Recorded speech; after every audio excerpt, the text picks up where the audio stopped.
Right, we've got 20. Good evening. You can see that we've got people joining. Hello, I'm David Charlesworth. I'm the comms manager. I'll be chairing tonight's East Community Forum for the GCP. So I will just give it 2 or 3 minutes to let people join, and then we can make a start. Excellent. So 31. Thank you very much for your prompt attendance. That's very appreciative.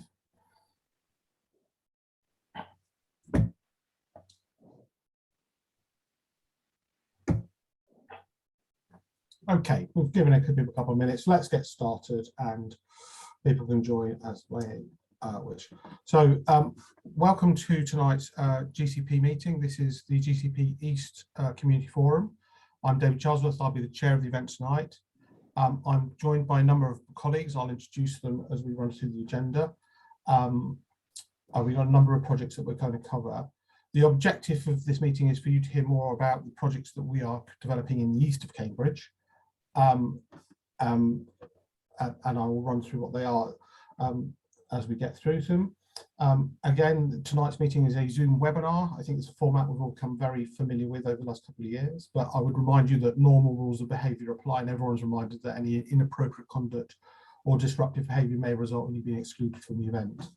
We do have technical assistance on hand, but as always, we're all joining from home. I think the IT's got a lot more stable over the last couple of years, but there might be some hiccups along the way. If I could ask people to remind to mute their microphones when they're not speaking, that would be very helpful.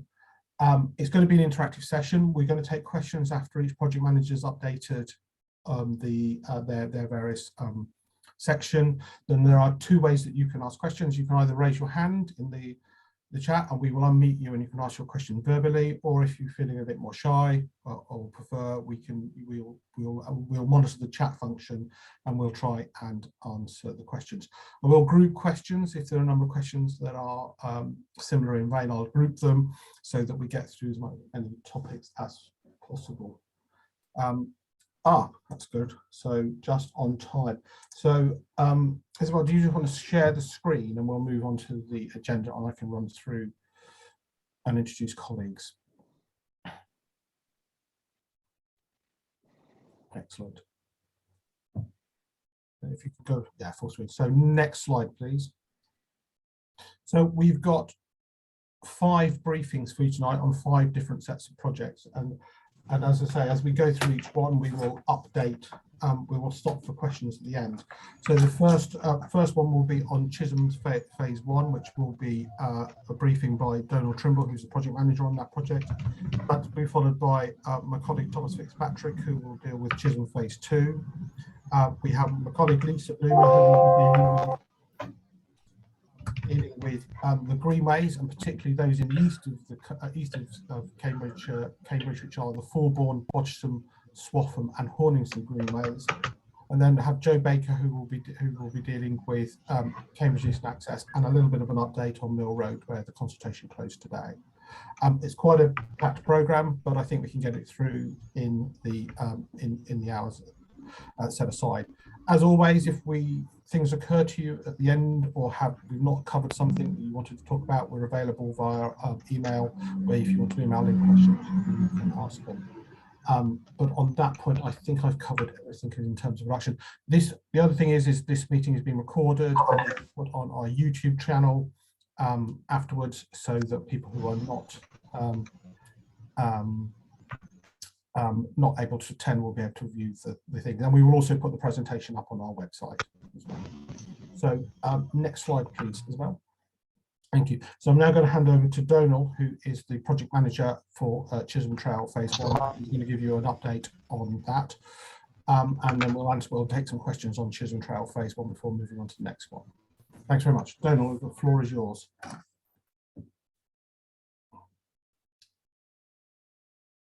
Hi, Donal, can you hear us?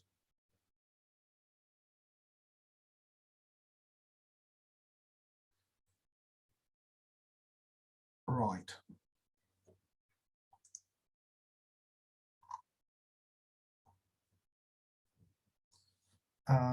Donal, can you hear me? I can see you, but you may have frozen. Okay.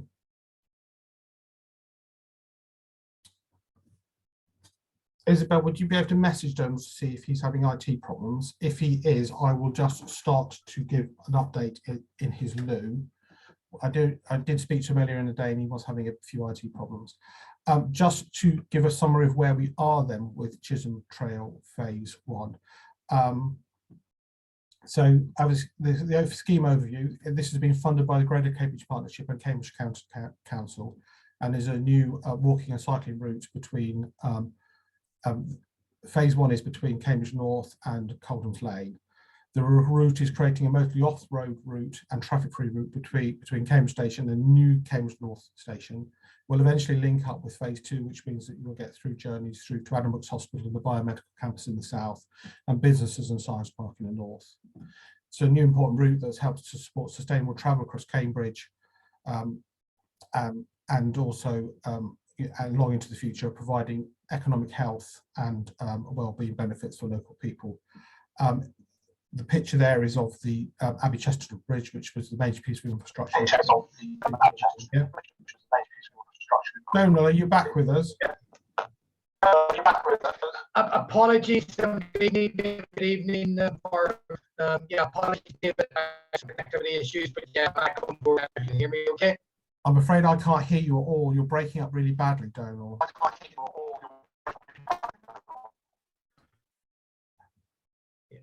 Apologies, I appear to have IT issues. Yeah. Can you hear me now better? Yeah. If you turn your video camera off, would that help? Let's try that now. Okay. Is that better? Yeah, that's better. Donal, I've done slide 1. Which is Oh, okay. Thank you for that, David. Apologies, but yeah, I'm back on board now. Okay. Okay, that's fine. So if you want to pick up from the end of slide 1, that would be great.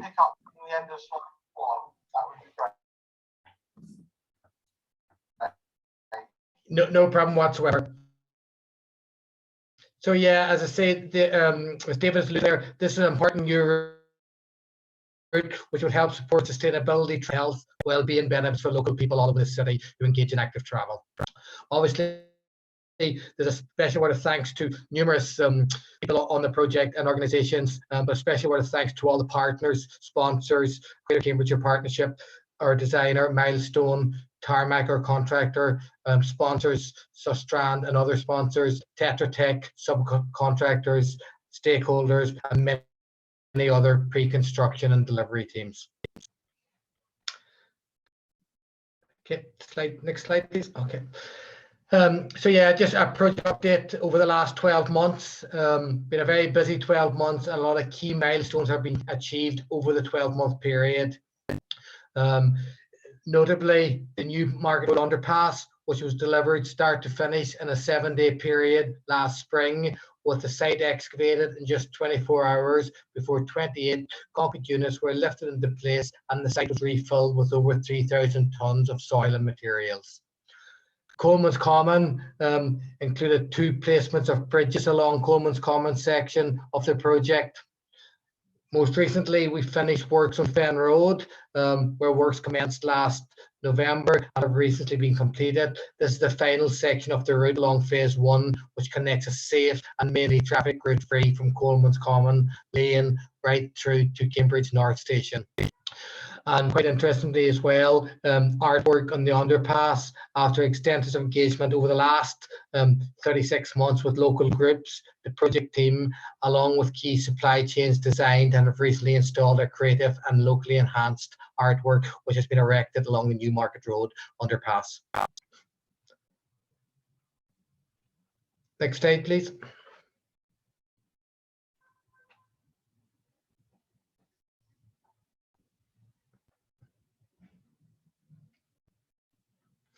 So yeah, as you can see some pictures there.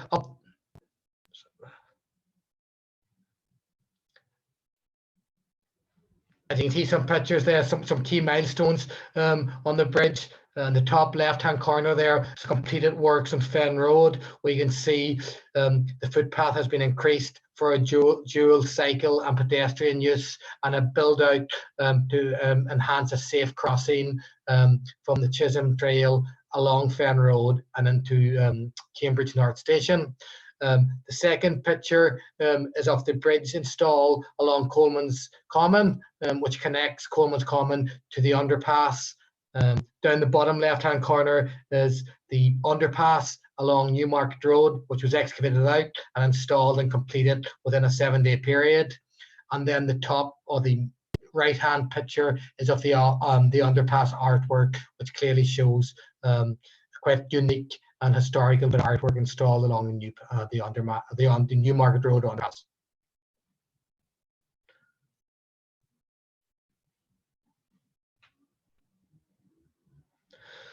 So yeah, just in summary, with the works now complete, it is predicted that around 4,000 walking and cycle trips will be made on the new route each day, bringing health and well-being benefits to individuals, reducing congestion and air pollution for everybody in the city.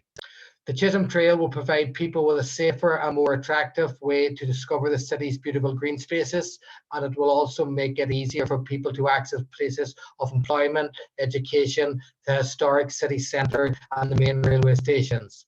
The project was delivered safely and efficiently during a period of strict social distancing measures, and the bridge has rapidly become a well-used local landmark.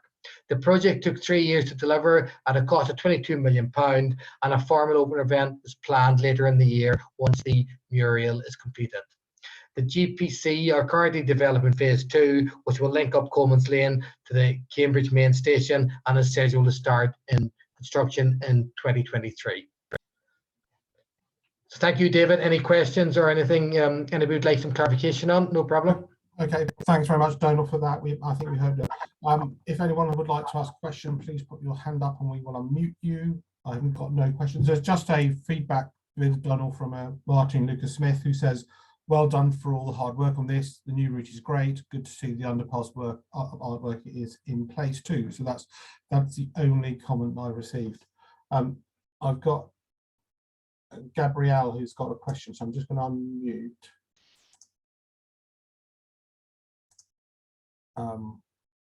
Hello, can you hear me?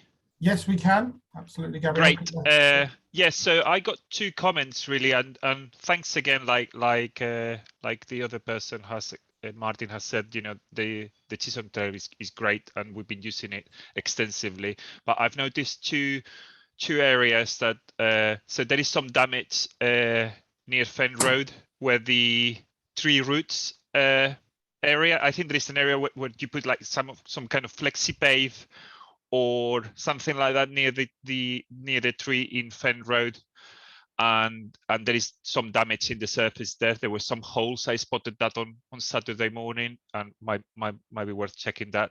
And the other question I had is are there any plans to widen the path between the underpass in the bridge, so under the bridge of the Chisholm Trail towards the common? The path is very narrow, and is there any plans to widen that section of the path? Okay, thanks, Gabrielle, for your both questions. Donald, are you able to address both of those? I think an issue around the flexi paving coming away at Fen Road and the size of the underpass and path from the underpass near to Cambridge United.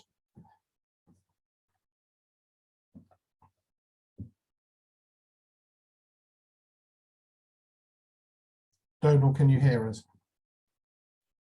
Yes, I can hear you. Yeah, I know you can hear me, Gabrielle. I'm trying to get Donald to say, oh, sorry. Can you hear me?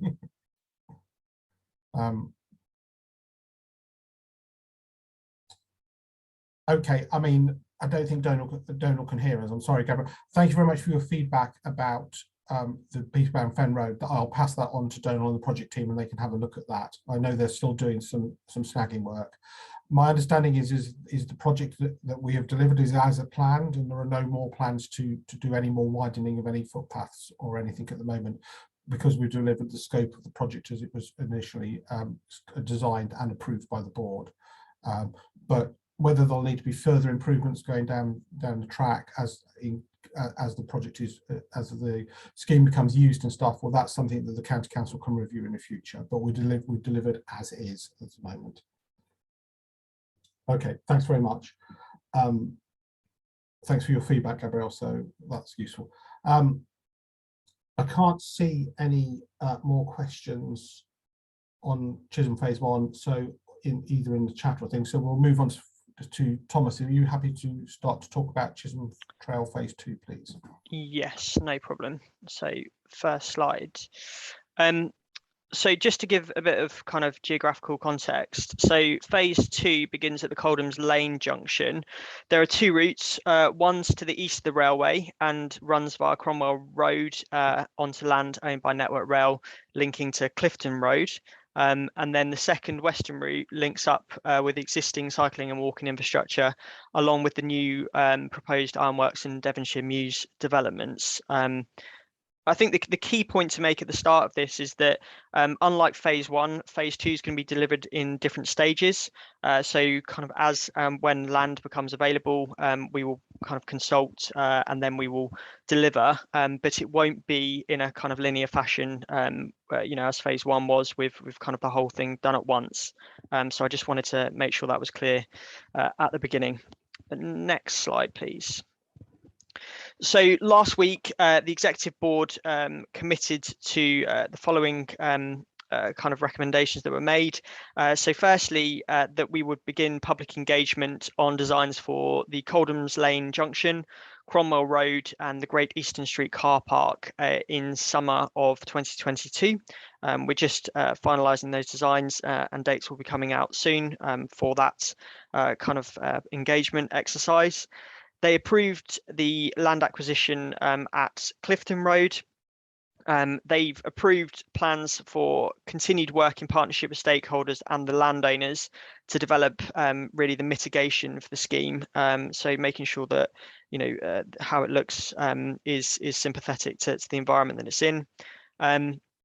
Approved the negotiation of the land, the remaining land. That includes, again, working with Network Rail, who are a very key stakeholder on this project, and if required, to utilise a compulsory purchase order and side road orders as required. Approve the further work required on a public path order to secure the links from Cromwell Road shops into the Timberworks development, and yeah, further design for all of the other elements of phase 2. So as I said, the scheme is being delivered in different stages, and the first kind of real 3 parts that will come to for public engagement will be Coldham's Lane Junction, Cromwell Road, and Great Eastern Street car park. So appreciate that's quite a short update, but are there any specific questions? Thanks very much, Thomas. Yeah, as Thomas said, it was approved by our board last week, so we've just got the green light on this. Tim Brunton, you've got your hand up, so we will unmute you. Hopefully, I've done that correctly. Hello. Hi, Tim. We can hear you. What's your question, please? The gentleman said that the project was going to be done in different stages. Any rough idea whether the east or west one will proceed first, or? I think the one east of the railway line will be the one that will progress more quickly. Is that right, Thomas? Because that includes Cromwell Road, that includes the junction at Coldham's Lane. That also includes some of the Timberworks works, which has been delivered by the people developing the project, so that, and also includes Cowley Road. Is that correct, Thomas? Yeah, it is. I mean, just to highlight, the reason those 3 are kind of coming forward first is because they're most advanced. So that's why the designs will be engaged on first, and you know that should then follow through into delivery. Thank you. And just a corollary, if I may. You're talking about the Eastern Street car park. So is that the most likely access from the trail onto Mill Road, as it were? I think if you go back to the thing, Yes, there'll be a number of exits and entries on phase 2, including the Great Eastern Car Park, but also there'll be further, when you come further round to Argyle Street, there'll also be another access point there up. Okay. And then particularly when you get round onto Rostock Road, there'll be a couple of access there, including one that is close to the car to cycle bridge. Right. Thomas, that's correct, isn't it? Yes. Yeah. So there'll be a number of points, Tim. I think it's very different in nature, phase 2. This is connecting up much more of an urban area of Cambridge, where there are a number of roads that we'll be using and a number of things we go, rather than the big, large capital works and going across open spaces, which has characterised phase 1. Thank you very much. Thanks, that's good.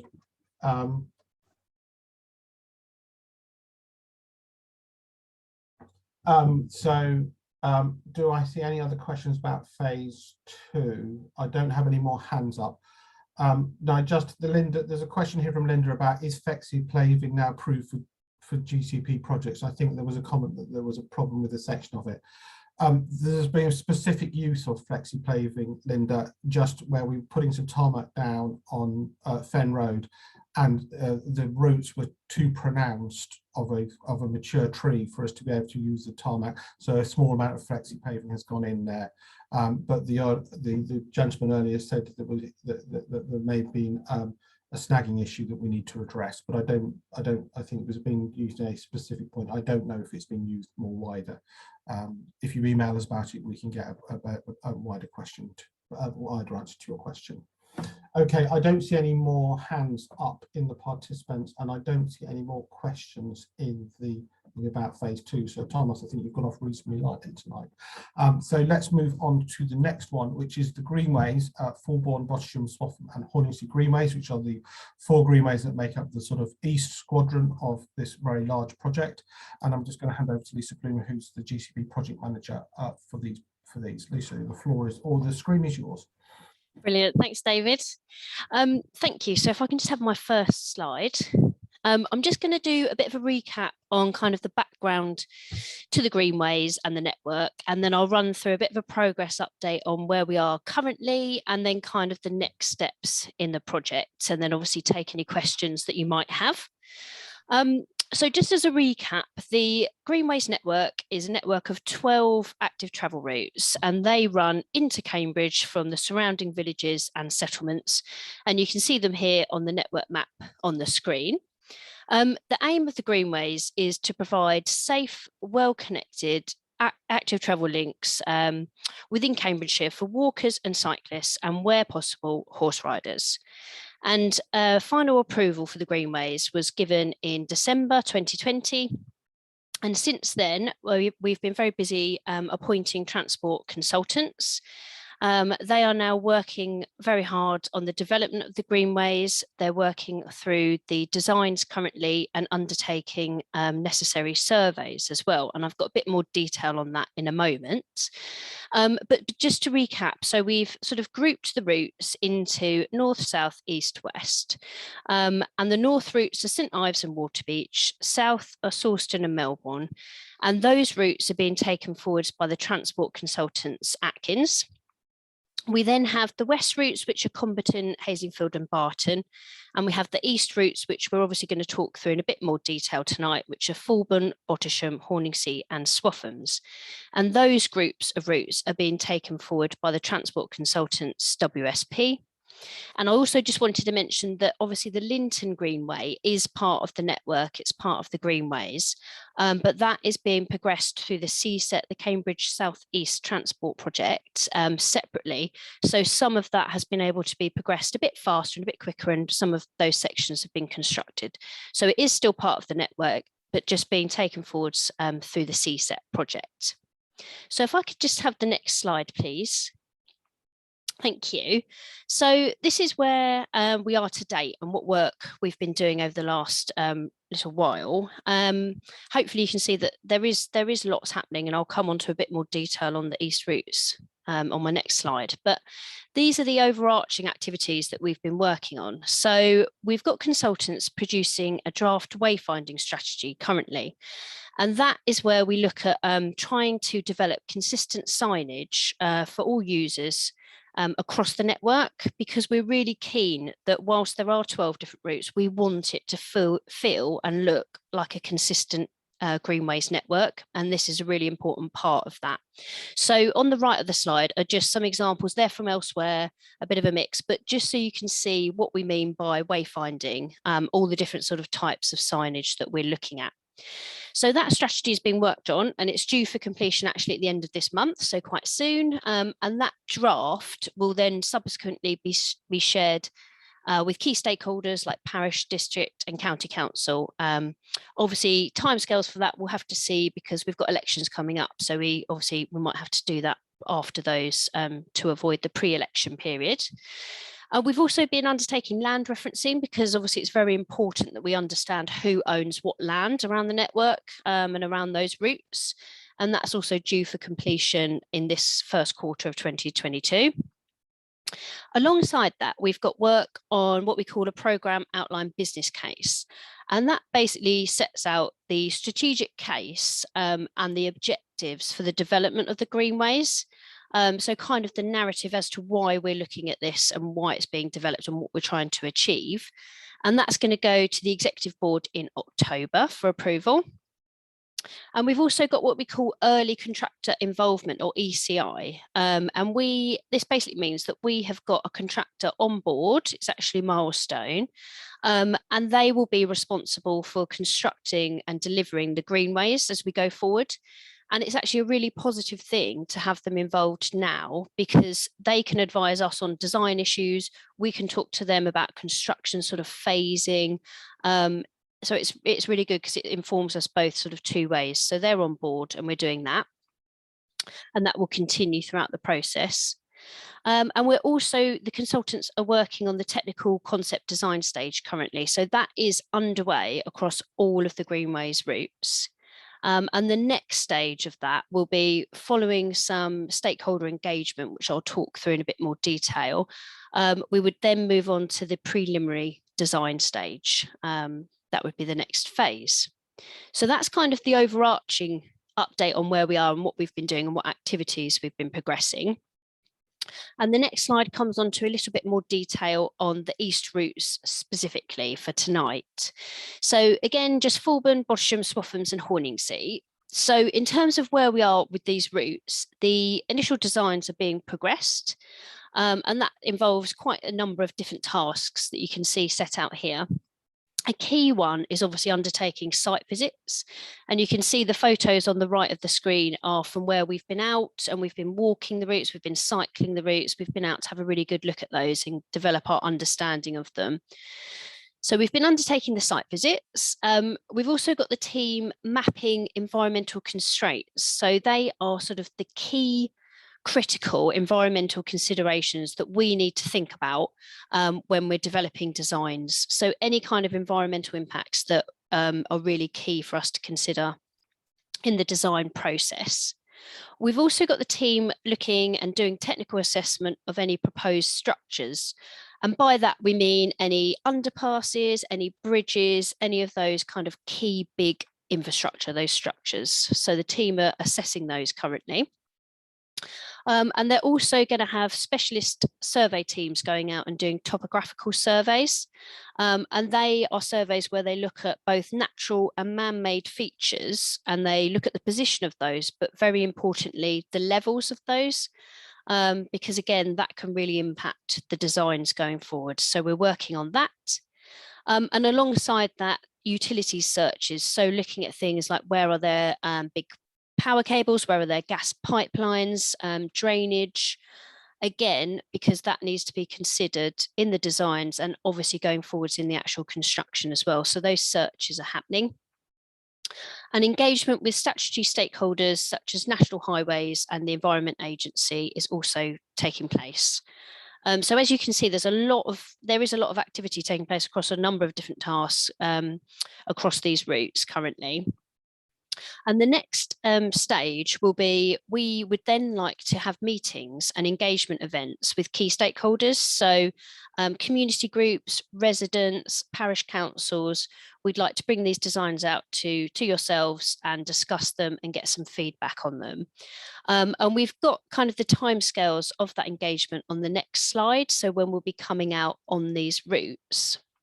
And these will be actual sort of in-person, well, hopefully, as long as we continue on the right road with COVID, these will be in-person sessions where we'll be coming out to the community and running through the designs.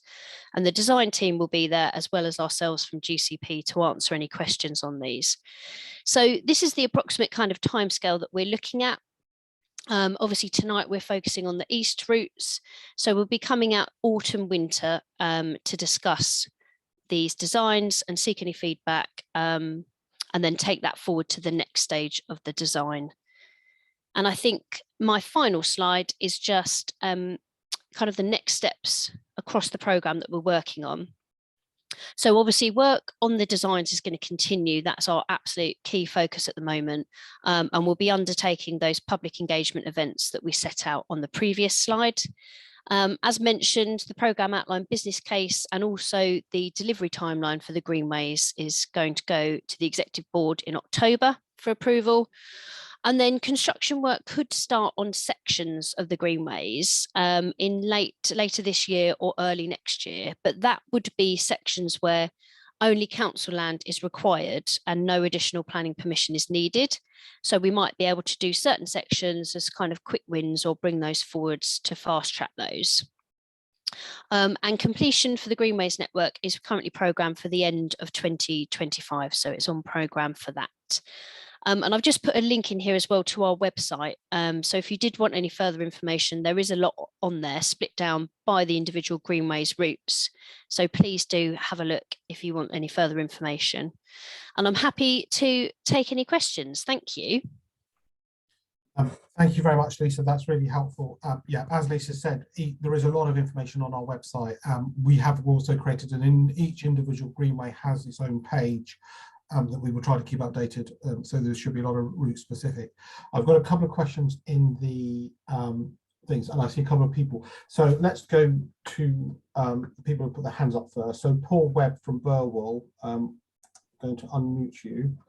And okay, thanks. Paul, yeah, we can hear you now, Paul. Please ask your question. Very interesting. Lisa, I'd just like to try to understand why the Greenways finishes at Swaffham Prior when you've got a conurbation of Burwell with 8,500 people just a mile down the road. And indeed, Burwell has got an active cycle club with nearly 400 members now. The cycle club was formed 4 years ago.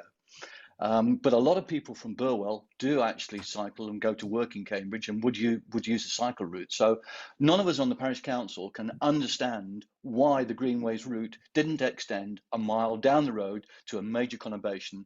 Indeed, Lisa, in the next 2 or 3 years, Cambridge County Council, this land, are building another 450 houses in Burwell. So there's going to be another 2,000 to 3,000 people here as well. And we expect the population to approach about 12,000. So it is going to be a major conurbation. To us, it seems an oversight that it stops at Swaffham Prior and doesn't just come that extra mile down to take into account that conurbation. Okay, thank you for that, Paul. Yes. Thank you.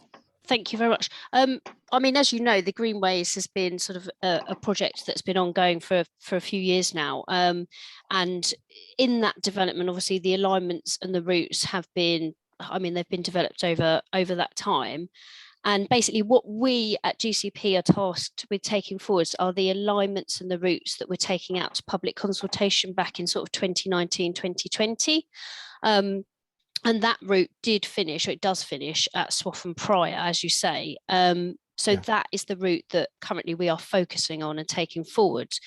But what I can say is that we are logging requests like this and points like this because we are receiving a lot. You know, there's a lot of little settlements and villages that would like an additional link or additional spur.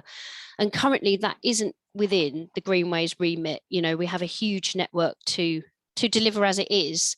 But we are logging these requests and making sure that we've recorded them, and we're also passing them on to CCC cycling team as well, because obviously they have a much wider forward programme And they're also developing their LC WIPs, which are their local cycling and walking investment plans, where they're looking at these little links and what can be done in terms of improving connectivity across Cambridgeshire. So unfortunately, at the moment, that is outside of the remit and the scope of the Greenways, but we are certainly logging these and we'll make sure that we're passing them on to CCC as well.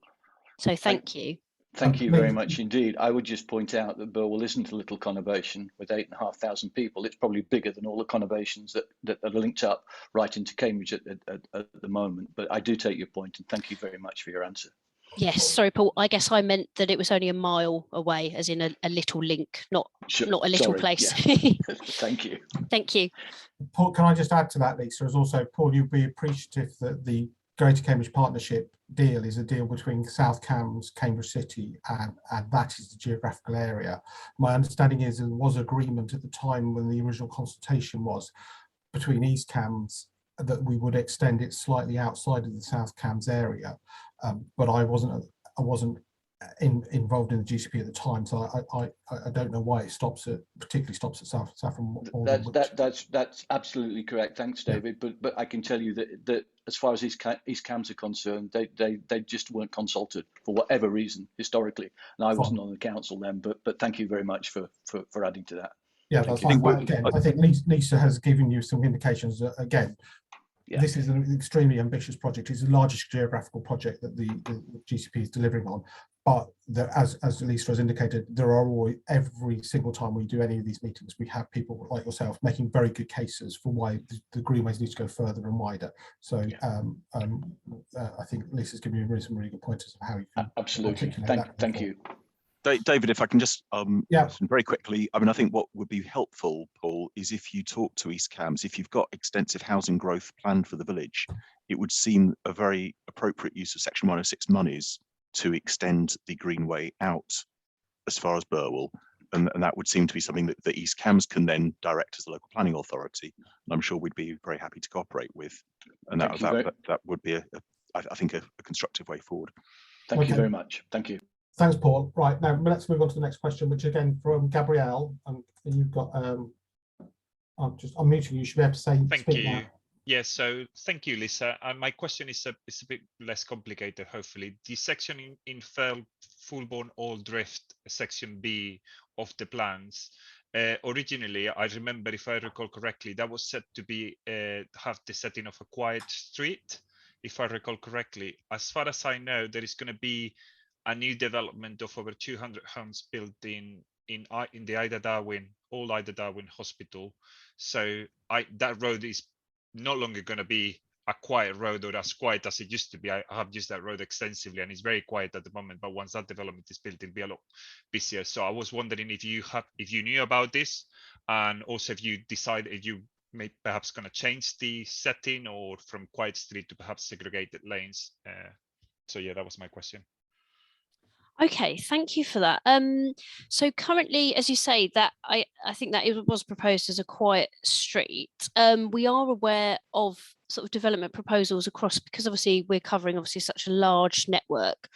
We're linked in with CCC, looking at development proposals, looking at where the growth's going to be. We're trying to factor that in to our considerations, and we're also trying to work on the basis of where sections will be busier. We are trying to look at the widths, look at the segregation, see what we need to do, particularly in sort of the more urban areas where the use is going to be more.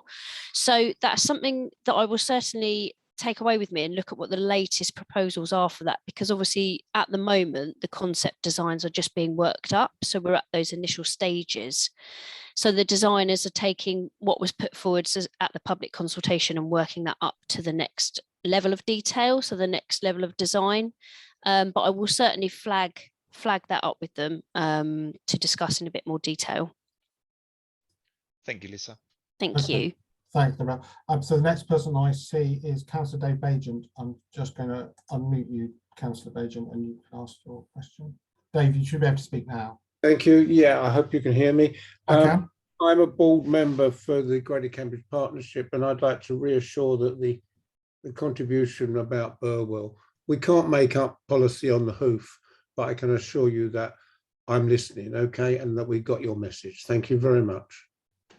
Okay, thank you, Councillor Bagent. Fine, so I'm going to move on. Margaret, I'm just going to Margaret Starkey. You just unmute you. Thank you very much. Thanks.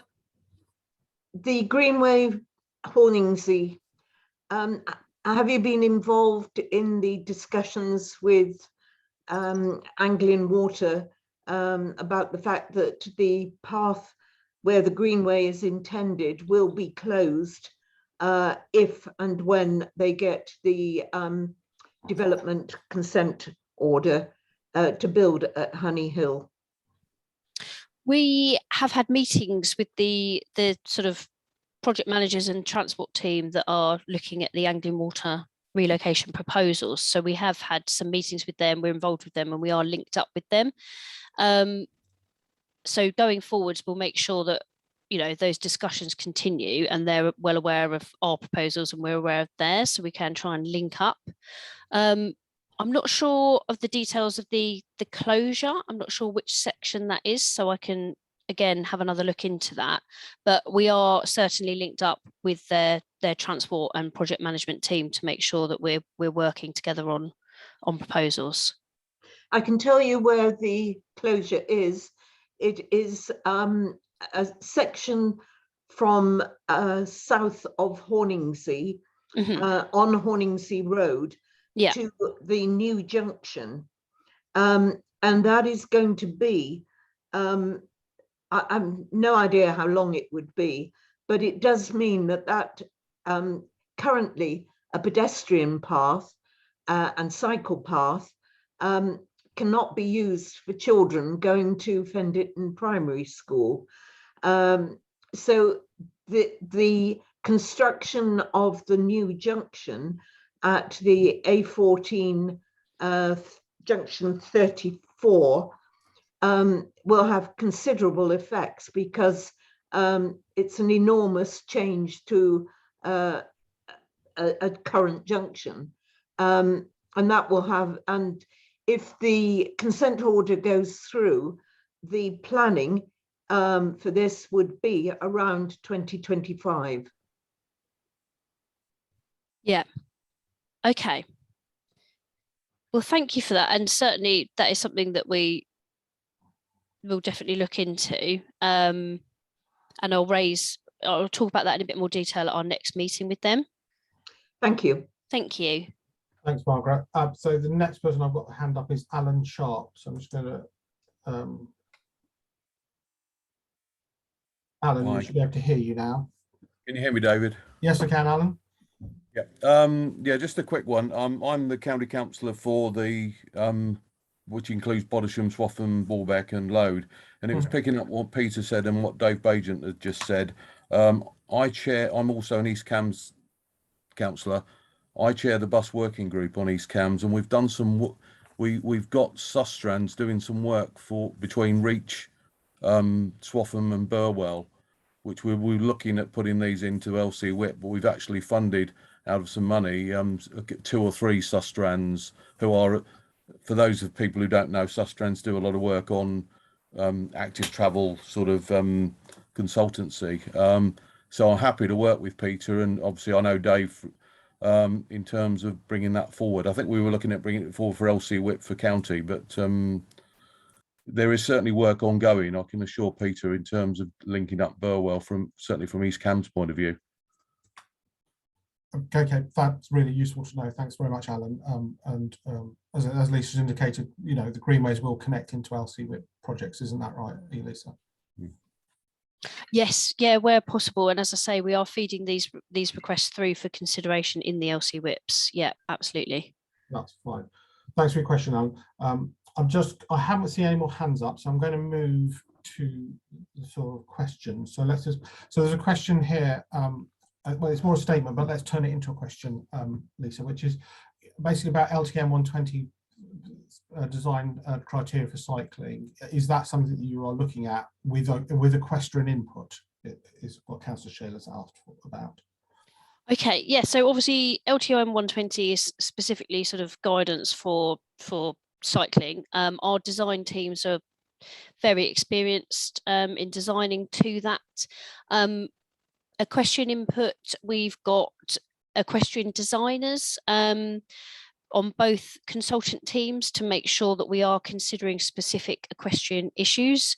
And we've also got our active travel working group where we have walkers, cyclists and equestrians where we get feedback and input. So those issues are being considered alongside the wider sort of walking and cycling focus. Yeah, I hope that answers the question. That sounds really good. Thanks very much. I've got a question here from Nikki Shepherd, which I'm just essentially, I think is, she says she appreciates the studies on the routes are ongoing, but can you confirm how people get feedback about essentially local knowledge or user reported issues along routes, such as periods of bits that flood or other issues that people who use parts of these? How do people feed back to the group their observations or about you know, perhaps real local knowledge that you might not come to, Lisa, from the sort of the work that you're doing? Sure. So I think there's a couple of points to pick up there. One is that we have got specific environmental teams and surveys looking at these environmental impacts, including flooding. So they are currently looking at those issues, mapping those, going into more detail. We've also got involvement from the local flooding authority and environment agency on these issues that are getting picked up. And in terms of sort of user reported issues, as I've mentioned, we do have our active travel working group where we get a lot of really helpful feedback on these issues, but also please do feel free to email through to GCP. If you go on the website, there's an email address, and please do provide any further sort of input, feedback, raise these issues with us. But we are sort of carrying out a lot of survey work currently to flag up these issues. So there's probably a number of different channels there. And Lisa, when you said you talked about doing some like route specific engagement in the winter, yes, I think that will be another opportunity where stakeholders, local communities and stuff can give you local feedback and observations about the sort of real granularity of, you know, the problem with this bend is that, or this is in the winter, in the autumn, there's too many leaves here and the road turns to mush, and there's, yeah, absolutely, this is a black ice spot, everyone knows it around here, and all that kind of real. Yes, absolutely, all that, yeah, you're completely right, David. Yeah, all that detailed local knowledge that we really need and we really value. Yeah, so hopefully we can pick some more of that up at those engagement events as well. Yeah, definitely. Okay, fine. I'm just looking down. I don't see any more hands up, and there are some comments or statements in the chat, but they're not specific questions about the Greenways at the moment. Okay.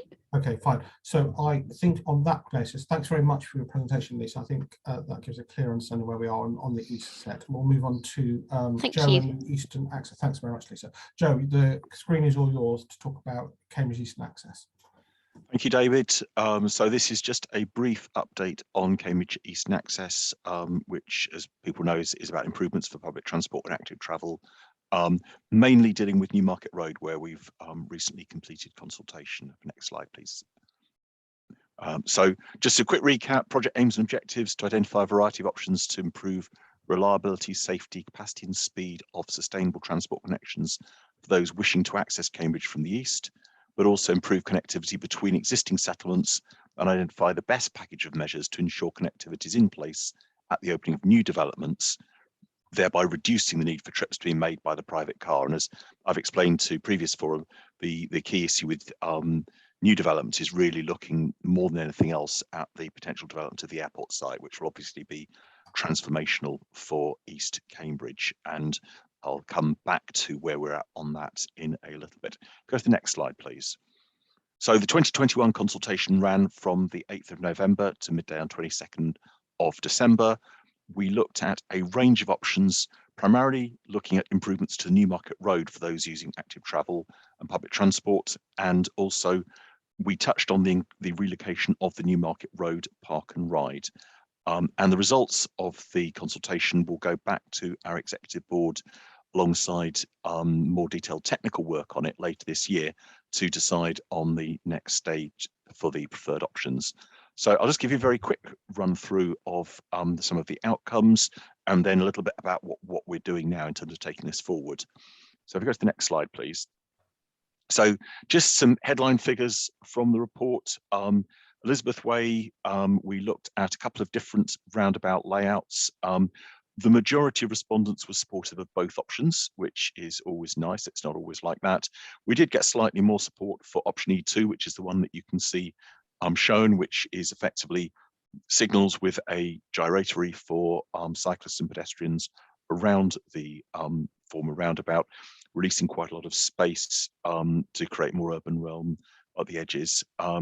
And interesting, it was more supported. There was slightly more opposition to it as well, but I think it's fair to say that the numbers are relatively marginal in both, in that they are quite similar, and I think that was similar across most of this consultation, again unusually. If we go on to the next slide, we also looked at the Barnwood Road roundabout, and again majority of respondents supported both options. As I think it's been well discussed elsewhere, there are a lot of concerns raised about the implications of the drive-through site occupied by McDonald's on Wadlows Road, and that's the subject of ongoing discussion. And again, slightly more support for B2, which is the option that I've shown illustrated here, than B1. And again, I think the idea of having signals and the segregated space for pedestrians and cyclists was clearly considered to be helpful. It doesn't solve the McDonald's problem, but it does ensure that some of the concerns about safety are addressed. And generally sort of stronger support than opposition for those options. We just move to the next slide. So Newmarket Road itself, we got reasonably strong majority of support from residents for all three options. Progressively N1, 2 and 3. N1 is for full walking and cycling options along that section of the route from Barnwood Road inwards. On from Airport Way inwards. On N2, we look at inbound bus lanes to be added where practical to do so. And for option N3, we additionally look at bus lanes reprovided outbound where practical to do so. And so I think the one with least intervention had perhaps the highest score, but I'll explain in a minute, I think, one of the reasons for that and what we're going to do about it. So come on to the next slide. So in terms of the headline figures on the Park and Ride site, a lot of people didn't have a view. I think this was further away from where people lived. So around 40% of people for each of those didn't have a view. But of those who expressed a view, there was majority support for sites P1 and P2, both of which were similar to the one that's shown here to the west by Airport Way. But there was a majority against P3, which is further to the east and closer to the adjacent SSI. And again, I'll come back to some of the thinking based around that and how we maybe respond. So move to the next slide. So in terms of the next steps, we will be working up plans for Barnwood Road and Elizabeth Way. And I think based on what slight preference, which I think reflects our current thinking, we like to work up schemes based around B2 and E2, but we will be doing a further technical appraisal to sort of confirm for ourselves whether those are the right options. In terms of Newmarket Road, we can do further development of the option, but we recognise one of the points that was made by a number of stakeholders was concern about trees along Newmarket Road. So we've done an initial survey of the trees, and we'll be doing a full survey of them in some detail. We've sort of mapped out both where there are tree preservation orders, but also those trees, the mature ones that have greatest value. And so we're going to sort of revisit the N1 and 2, 3 options to see effectively where bus lanes can be fitted, but where we can minimise the loss of either protected or mature trees. So it'll be a little bit of a compromise option, but hopefully one that picks up that, which clearly was a significant concern and one that we recognise. Again, in terms of the Park and Ride, we are going to go back and look further at the sites. A couple of suggestions have been made by alternative sites, perhaps up High Ditch Road, and we will consider in doing so the impact on the adjacent SSI. I think we understand the concerns about that and the importance to ensure that the Park and Ride doesn't lead to encroachment or environmental impact. So we will be looking at an option which doesn't do that.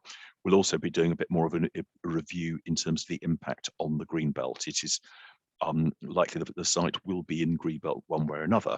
So about looking at how you preserve things like the openness of Greenbelt, which is one of the tests that would be considered downstream at a public inquiry. So there's a bit more work to be done on that, but I think the initial consultation was helpful in terms of certainly giving us a steer as to the issues to be thinking about. Just go to the next slide, please.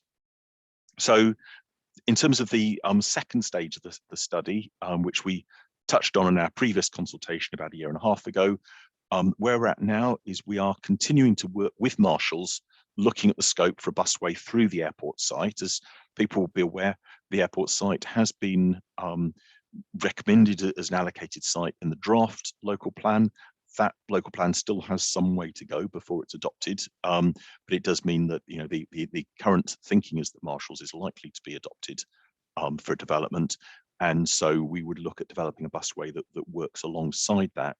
It's very much linked into the timescale for that development, and that's something that we still need to understand further.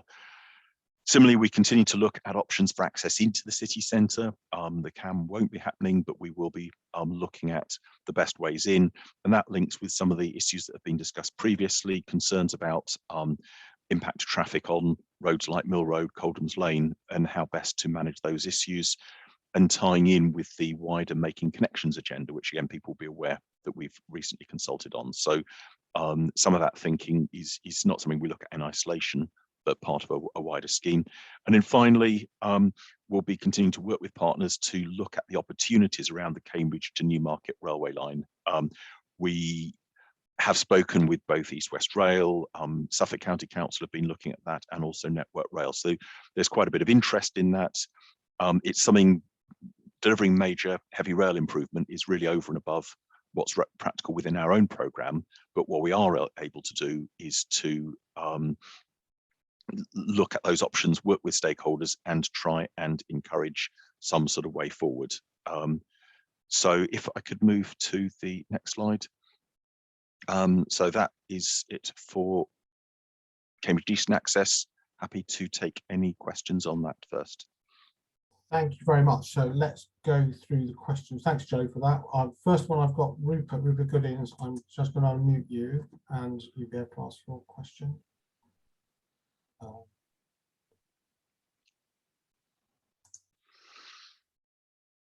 I'm trying to unmute Alistair. He was. Oh, there we saying, go. There we go. Rupert, you should be able to speak now.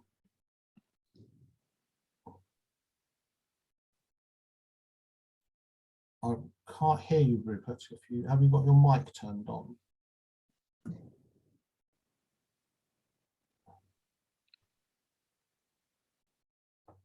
Okay, Rupert, we can't hear you. So either if you could have a look at your mic, or yeah, you've got to unmute yourself.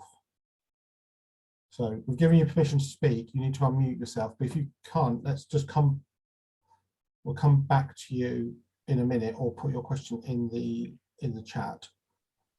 And I'll move on to the next question, which is Margaret. You've got a question. I know your microphone works because you've already asked a question. Thank you. Could you give more detail about the suggestion for the park and ride relocation? You mentioned High Ditch Road. Could you give more detail as to exactly where on High Ditch Road? We had a suggestion, and I'm trying to remember, David might remember where it came from. It was from a previous consultation exercise, and an attendee suggested that we looked at the area between the A14 and High Ditch Road. So effectively about 100, 200 metres up High Ditch Road, and up, sort of occupying. Can we go up to the plan of the park and ride, see if I can show? If you see that, you can see that where High Ditch Road is parallel to the A14. So it be around that sort of location. Sorry, I can't see it. My screen has disappeared. Right, okay. If you could describe whether it's between the A14 and High Ditch Road, west of the junction with Newmarket Road, then. But so there was a suggestion from a stakeholder. Apparently that had been raised previously. I think his original idea was about a junction direct off the A14, which is not something we could do, but we could consider having access down Newmarket Road, up High Ditch Road, and then a direct access off there into a park and ride, as is the appropriate way for developing options like this. You know, particularly where it's in the Greenbelt, it's important we do look at different options, and so we'll be considering that and another of possible options just to see which we think is best. I think when we did the consultation on the park and ride, we made it clear it was not part of this real phase of work, but we wanted to get some initial ideas from stakeholders, which we did, and we were grateful for. Fine, thank you very much. Okay, thanks, Joe. Rupert has put something in the chat. I'm going to read it out, Joe. I'm not sure I understand the question. He said he wanted to ask about the need for a two-way cycleway at Abbey Street and at the Chisholm Trail crossing to support existing cycle movements. Does that make sense to you? I think the question, are you saying that you need, there is an issue that if potentially we'll be looking at the sort of cycleways we have on the continent where you go up one side and down the other. Yes. So they're one direction. If you're saying two-way, in general, we will be trying to avoid that because we're trying to get to a point you're much more emulating the way they do things in places like Belgium and the Netherlands, where effectively you have a cycle lane parallel to the road lane. Yeah. We are aware there may be the odd location where you could force people to go quite a long way round, and in those locations we would consider bi-directional lanes. And so effectively what we've been doing at this stage of the work is working out, broadly speaking, the options Newmarket Road and those key junctions at Elizabeth Way and Barnwood Road. We are now starting to look at all the intermediate junctions once we've got the main part of the scheme defined, and we will be looking at where there are both things that could be illogical that need to be sourced out, and also we've had a number of requests from stakeholders where there are particular areas people feel that there are problems with access across Newmarket Road, and a range of those going into the mix for the next stage of the work. And the second part of that, Joe, is obviously where the Chisholm Trail now connects with Newmarket Road. You will be looking at how the journeys can be made between Newmarket Road and Chisholm. Rupert, I think that answers your question. If it doesn't, then please drop us an email and we can give you a fuller answer. I don't see anyone else's hands up, but I've got a question here from Martin Lucas Smith. I'm just going to read it out, Joe. He says the two roundabouts each had an option that was not compliant with new LTN 120 government requirements. I think you showed that those non-compliant options had lower support. Is it therefore any reason not to discard those options now? So, in effect, we are focusing, as I said, on the alternative options, which are LTN 120 compliant. We are expected to look at sort of higher and lower levels of intervention, and particularly at Barnwood Road. So one of the alternatives was more of a roundabout style solution, because we do need to look at a range of options. Ultimately, the decision to discard options will be made by our executive board, not by officers, but certainly I think the direction of travel we're going in is that we will be minded not to continue those options. We'll be focusing on the LTN 120 compliant ones. But as I say, it's that ultimate decision is for members to decide what they're happy with. Obviously, that will relate to things like scheme costs as well. Okay, thanks. Martin's come back and said, thanks, Joe. Right. That does make sense. So you've given him a full answer. That's good. I don't actually see any more hands up, and I will talk slowly in case anybody is just furiously typing. But on that basis, Joe, I think we don't have any other questions about about the Cambridge Access, and we can just move on for a short update on Mill Road, which I think you're doing as well, aren't you, Joe? Yes, because it obviously links in a little bit with Eaton Access. So this is a very brief update on the Mill Road Spring 2022 consultation, which closed today. So if I can just show, we've just got one slide, just giving a very, very quick summary. I say 6-week consultation closed today. So for obvious reasons, I do not have results to bring forward on that.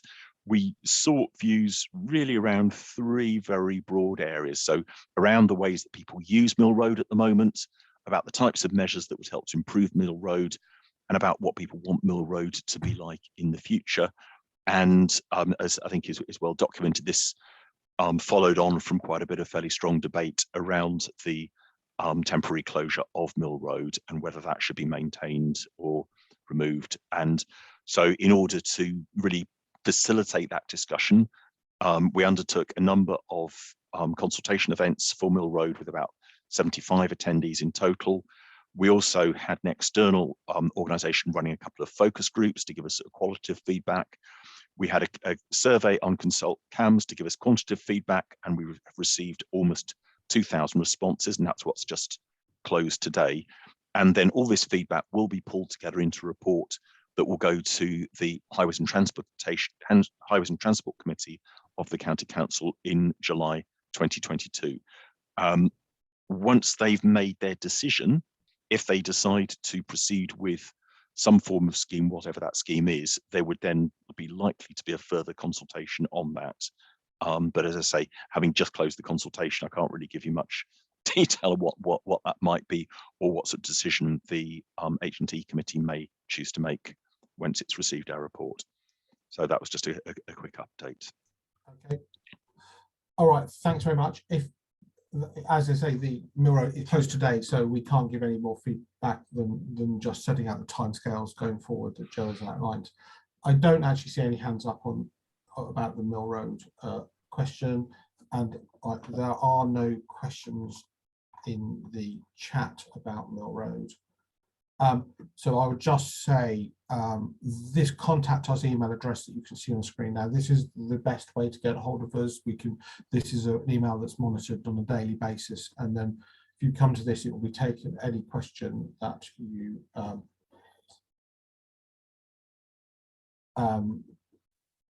so there's a question here that's just come through. Is the consultation response going to take too long such that the results can't come back before PERDA? The results won't come back before the pre-election. The pre-election period starts next Monday, so we won't have results back from the Mill Road questionnaires before then, will we, Joe? No. No, so this will be something that will be considered after the election period is finished in May. So that's where we are. So that was the only question we had there. This is the contact us Greater Cambridge email address. This is the best email address if you've got questions, or you've suddenly finished on this and have a question for us. Please email us. It's monitored every day, and it's a way to get through to the right officers working on projects, and it's a much more timely way of doing that. I don't really see any other questions, so on that point I'm just going to say thank you to Donal, Thomas, Lisa and Joe for the presentations. As I say, this recording will be put on the YouTube channel, and we will put the presentations up on our website. Thank you very much. I'm going to close the meeting now. Thank you very much for your attendance this evening.